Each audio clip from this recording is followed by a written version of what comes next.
And then tomorrow night, they'll be here at home, tomorrow, Wednesday, Thursday, to host the Dodgers, who are probably happy to not be in L.A. right now. So 7:10 tomorrow night is your first pitch. 6:40 right after re-rollout is when your pregame coverage will begin here on MMS and on the iHeartRadio app. A lot of conversations about pro-choice and marijuana, recreational marijuana being on the ballot this fall. November 7th is going to be Election Day. Make sure you're registered. Make sure you know where your polling place is. And so it's going to ask voters whether to legalize recreational marijuana for adults 21 and over. I think Ohio would be the 24th state to legalize recreational marijuana.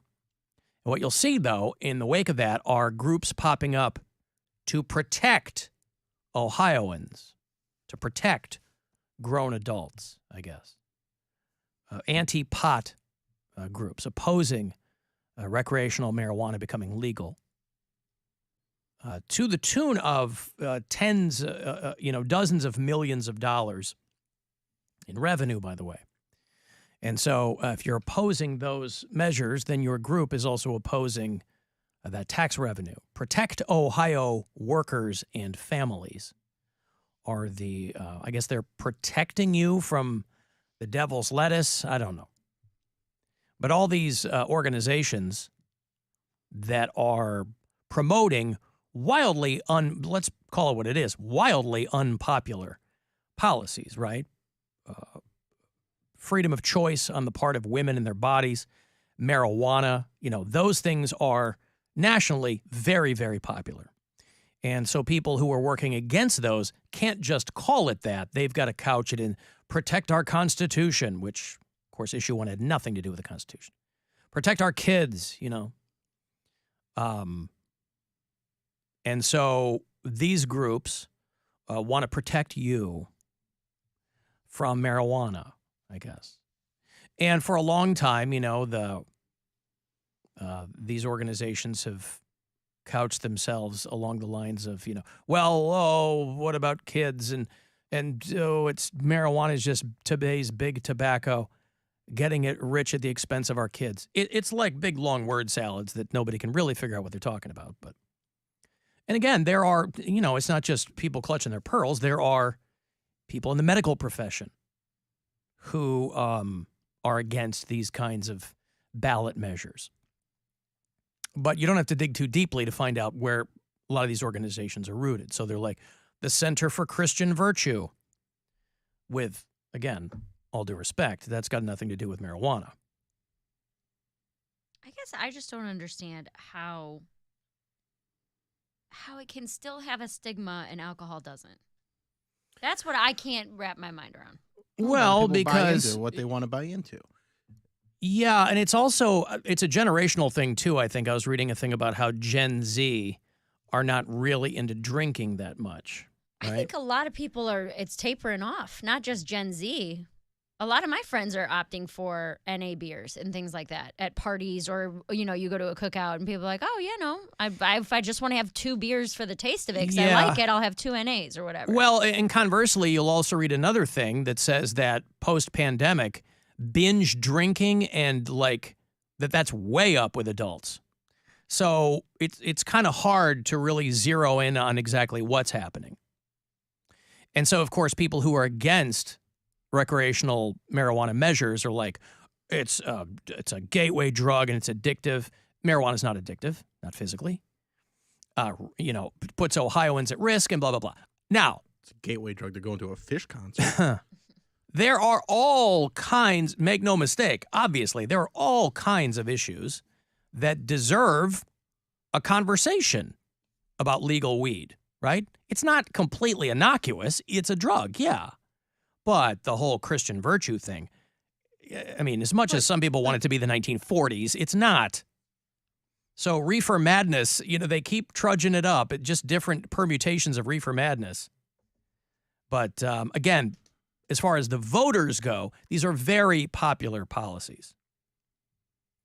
I guess I just don't know. Comparatively, Yeah, comparatively, again, but marijuana is not physically addictive. It's psychologically addictive, but they look at like 9% of people who smoke pot go, I'm addicted, whereas like 70% of people who smoke cigarettes, Yeah. obviously, And alcohol. 25% of people who drink alcohol. Yeah. Right.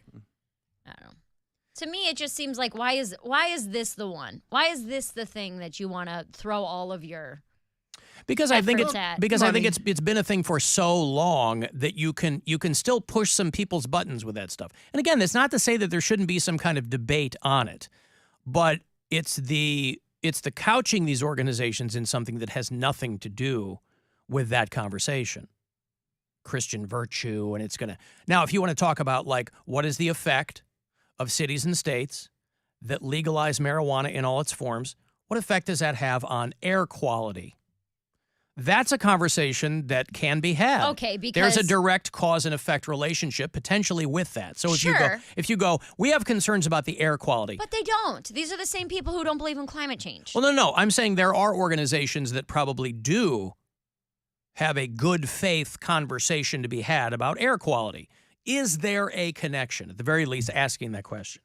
Is there a connection between, children's health, as though people care about kids all of a sudden? And obviously, this has nothing to do with kids. You have to be 21, anything. Yeah.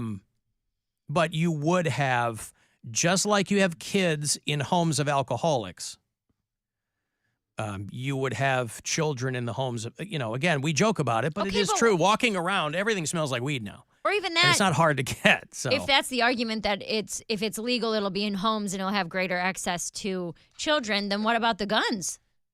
I mean, they those don't like those too, that's a Karen. valid point. Like those don't be guns making are- those valid points. guns are in homes that are completely legal, and that's how school shootings happen. That's Well, how. but there is also no constitutional amendment regarding marijuana. There is that one toddler that keeps shooting somebody every month. The same kid? Get a gun out of that kid's hand. He That's clearly doesn't know how to use it. That's the headline. A toddler has shot someone every month for the past blah blah blah months, and it's supposed to be a different toddler, but I like to think it's one. It's toddler. one kid Yeah. who's on A mission, yeah. yeah. Smoking cigars, Mm-hmm. just taking people out. Accidental shootings by children keep happening. Yes. I can't believe that they can figure out how to shoot the gun, right? I mean, it's the only part that moves. Right. The trigger. But So if you're going to pull or mess with something, that's the one it's the only option. I'm just saying, if you've ever shot, it requires a bit more pressure than I would think a 3-year-old would be able to apply. Oh, you are incorrect. When's the last time you had the grip of a 3-year-old on your hair or your neck Yeah, or they your... can- They're pretty Dude, strong. It's been a while. they've got some little fists on Well, them. clearly they do, because they're like a 6-year-old shot his infant sibling, a 3-year-old boy shot himself, 4-year-old girl accidentally killed another kid in Illinois, all this stuff. So But let's keep fighting pot. Let's keep arguing about weed. Like that's what I don't understand. well, because in these toddler cases, no one, even gun nuts, will go, you got to secure your peace. That's what it is. Right, and that's the same thing. If you are gonna have weed gonna in the have house. weed, you got to secure your weed. Don't Right. mix it with your kid's candy. But there is, just to play devil's advocate, there is secondhand smoke, whereas you don't have secondhand bullets. They're literally secondhand bullets. These are bullets that are purchased for one reason and then are being used in another. Well, but what I'm saying is, if a kid fires a gun, Right, you know, but it's if the somebody same- in your house is smoking weed and there's kids there, you can't. It's not like the smoking section back on airplanes back in the Right. day where they pulled a curtain and they didn't think anybody could But smell again, it. that goes down to each person's individual responsibility. That's right. Just like smoking cigarettes. There's some people that will smoke and have smoked around their kids. Are you going to go, you can't do that? We can't stop people from doing that. You hope that they don't. You hope that they don't, but people are going to do.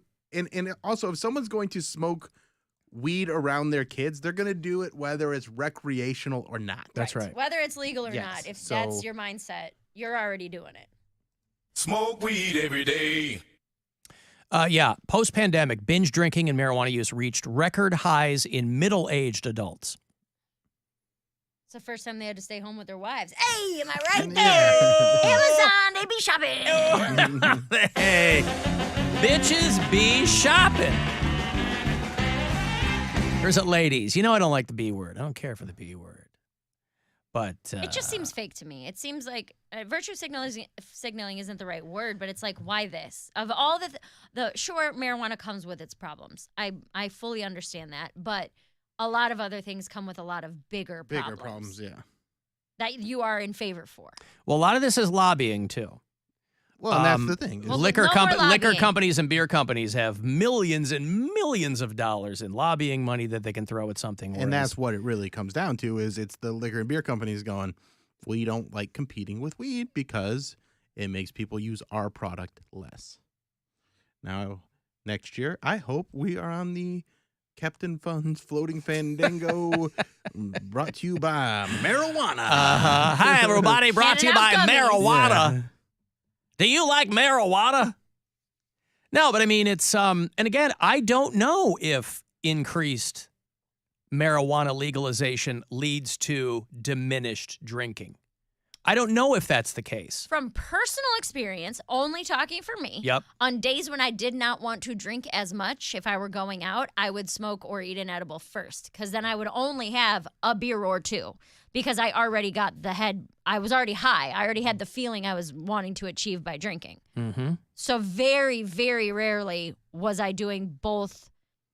Well, let me rephrase that. Those are Very rarely was I smoking weed and then blacking out drunk. There were plenty of times where I was full-blown blackout and then smoked weed and just threw up. Yeah, no, everywhere. I've never been a fan of doing both. And I don't think a lot of people are. They just don't. You get so messed up. So I think that well, they're just two very different. At least for me, they're very different experiences. Yeah, right, and I'm saying they don't mix both well. In moderation.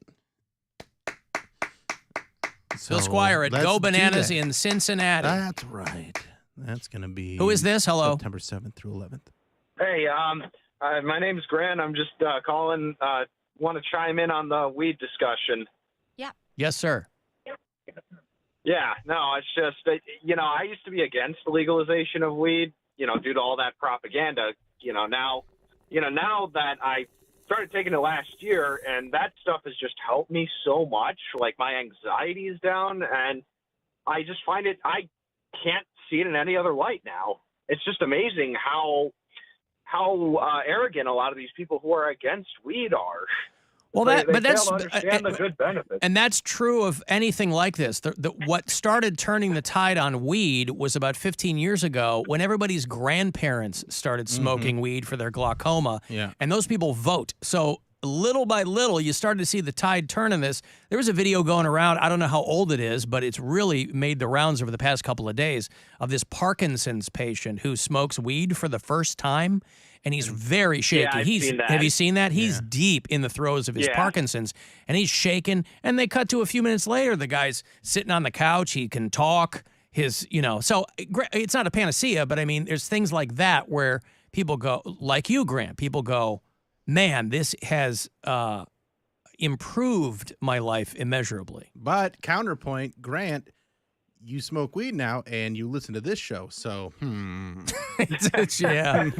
I mean, there are downsides. You got to take the bad with the good, I guess, but we'll take it. All right, thank you, Grant. Congratulations on all of that. So, yeah, I don't know. Oh, I sent this to you guys, I think. Charles sent me an email that a clip from this show is in the marketing materials for the Auto Blow. Have you ever heard of the Auto Blow? It's a very expensive Wi-Fi connected BJ machine that has been on the market for a while now. It's called Auto Blow, and it is a mechanical BJ machine, and it's supposed to be preeminent in its field for replicating for you guys who've got money burning a hole in your pocket, but no lady to go with it. It's easy to clean. It's dishwasher safe. It uses a heavy-duty all-metal motor. I'll show it to you here on the live stream. It is, it's quite intimidating, I think, if you really. So that's what it looks like.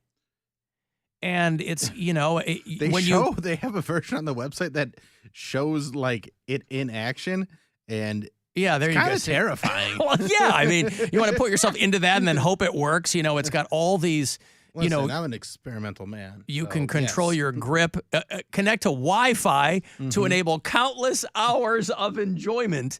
But they have a piece of video on there that is a montage of them being mentioned in the media. And our show, this is from years ago, because it's just me and Erica, is on this montage here. The Auto Blow AI. It's the first AI device for simulating oral sex. Now, nobody, I That's wouldn't. it? That's all of it? That's it. Oh, But it's wow. like me and Rogan and Vice, and I would have never found that if somebody hadn't sent me. Thomas emailed me this. He goes, Thanks, Thomas. "Don't ask how I found this." We know how you found it, Thomas. But you are in the Auto Blow montage there. Of course, they've gotten international press for their. It is $200. It's normally $300. Oh, discount. Mary, can I borrow $200? Oh, Bill, stop asking me for money. Go make your own money. I make my own money. I just don't want to spend mine on I'm this. not gonna buy you an auto blow. It comes with a reusable mouth sleeve. Come on. You can purchase their trademarked FAP lube. Mouth sleeve. Yeah. Uses AI to replicate real beej techniques. Now, I think what the makers fail to realize, and as amazing as this might be, and you can choose accessories like a discrete storage case, like a VR headset, Oh boy. like Wait, it's powder. for the car though. Huh? The car, it's for anywhere. It's Oh. portable. Auto is. Oh boy. Not referring to a car. I thought this was something Automatic. you're supposed to use while you drive. Not automobile. Well, you bro. can use it while you know automatic, Oh boy. not automobile. Or automobile. You can freestyle, you can remote control, you can hand it over to a remote operator. Right? Brian could be Are letting you. Is your jaw tired? Got TMJ? Don't you worry about it. Yeah. Brian could be handing the controls over to you. Listen, God bless him, and this thing's been around for a while, and it's probably selling pretty well. But what I think the makers of this failed to realize is that in real life, with real meatbags walking around, there's only good ones and bad ones, right? Nobody expects 4,000 variations on that theme. You know when somebody doesn't know what they're doing. Is that And- true? There's Yes, no of mediocre? course. Yes. There's no mediocre. Now, there are probably a lot of guys who don't care either. But if you're honest with yourself, you know when there's a good one and when there's a bad one. And it's not even bad and good. It's more like into it and half-hearted. Or skilled and unskilled, Yeah. right? There's a lot of females. I can't speak to the guys. Poundcake's not here. But there are a lot of females who overestimate their abilities because I think somewhere in their brain they realize guys are pretty simple. Doesn't take much work. But we know if you are skilled or unskilled. But That this is Gawk another 3000. thing where when you're, I feel like when it comes to sex stuff, if you're good, you'll know it because people will tell you. But you also want a repeat performance. So when it's going to differ So you're very. saying they'll lie. I think so. I think the Right? best. Okay, Oh, then, great. then you'll hear it from multiple people. Oh, I know yeah. what things I'm better at than others because I've had multiple people tell me this is something you are very good at. Well, but they also aren't going to tell you. So you'll only know what you're good at. You won't know what you're not good at. 'Cause Correct. People aren't going to go, you really suck at that. Sure, but what I'm saying Unless is you're in a brutally honest relationship. I feel like if you, let's say you're a really good kisser, I feel like you have probably heard on more than one occasion, wow, you're a really good kisser, or whatever that specific thing might be. However, and it might sound naive, but I am of the mind that if you are an adult, and I know that everybody has a different level of expertise, but if you are an adult, at the very least, there is no reason you should not know how to properly kiss another person. You would But be you would amazed. be- No, I'm not. I'm not surprised. I know, and you said this how terrible, but it is incomprehensible to me that grown men and women don't know how to do a couple of fundamental I don't think things. they care. They Ryan should and I really just care. just had this discussion. You're trying to last get night. people in the store. You want to make the sign look nice, right? So, I mean, if you don't know how to kiss someone. Right. No, I agree. Wow. Literally. So yesterday, Brian and I both woke up ready to go. Yeah. Right? But we had the kids, so we couldn't, she's about to wake up. We can't be fooling around right now. But it was one of those days where all day we were saying little flirty things or copping a feel or doing that. So by the time the kid went home, it was Live, on. laugh, Oh, lust. it was on. Yeah, live, laugh, lust, for sure. Started in the shower, transfer. Like, it was a Yeah. whole thing last night. And so we were talking about it after. Didn't need no auto blow. Well, and I was telling him, this is great. This is probably the best sexual relationship I've ever had. He said, well, what makes it different? Like, what makes it bad? And I was telling him how people, I truly think they just don't care. Specifically men. I don't have a lot of experience with women, but I think sex is going to feel good for a guy no matter what. So the kissing leading up, the foreplay leading up, the things like that don't really matter to a lot of guys because it's going to feel good for them with or without it. We were talking about that on my podcast because there's guys that F to C, and then there's guys that F because they enjoy it and they want to please somebody else. Right. And I think there's a lot of guys in that first category, and I thought that Bruce Springsteen was one of them. Because that's- Santa Claus was coming. As far as kissing or foreplay or auto blow or whatever it might be, I feel like a lot of people just don't care. That they're like, whatever, I'm going to get mine. This doesn't really matter. I don't have to be Yeah, good I at hate kissing because I know that it's going to work out for me at the It's end. so much more fun if you I agree. know what you're doing. It's Right? just I And agree. enjoy it and like take fun in like it's that process Yeah. is Getting there. hot. Yeah. Like it's the best the best part's the end, but the build lead up up is the lead up cool. is great. I like foreplay. because if I you're like single, kissing you and want all that. You want to stuff. get a good buzz going too, right? You want word of mouth, if you will, to get out. All right, Yes, I've got to take a we break. do. I have tickets for you here all week. We're finally going to do it on Saturday afternoon. Go back out our maiden voyage on the brand new Lady Caroline, Captain Fun's Floating Fandango. The return of the Alan Cox Show cruise brought to you by MMS and Bud Light. Be at least 21. Be caller 10. And I will give you this pair right now. Good luck. 216-578-1007 or 800-348-1007. The Alan Cox Show.